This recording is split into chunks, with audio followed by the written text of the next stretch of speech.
সন্তানের সুফল পাওয়া শুরু হয়ে গেছে। এই যে ছেলেকে বাজারে পাঠিয়েছিলাম, মাছ নিয়ে আসছে। তো ও বাজারে যেতে চায় না, ভয় পায়। আমি এখান দিয়ে আগিয়ে দিলাম, ওর জেঠু মাছ কিনে দিছে। টাকা নিয়ে গেছে, বলল জেঠুকে দিয়ে মাছ কিনাবে।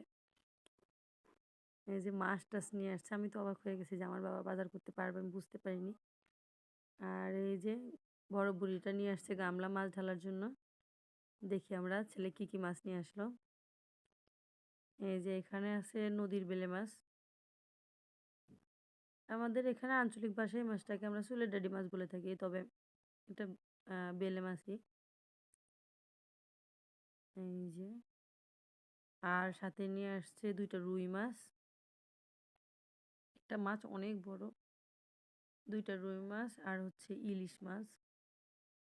অনেকগুলো মাছ নিয়ে আসছে। ওর আসতে কষ্ট হচ্ছিল। আমি কোত্থেকে নিয়ে আসছি আগে। এই যে মাছগুলো কত বড়। উঠাও তো মা, উঠাও তো। এই যে বুড়ি মাছ তুলতেছে। টাটা সবাইকে। এখন রান্না করতে হবে। রান্নার জন্য প্রস্তুতি নিচ্ছি।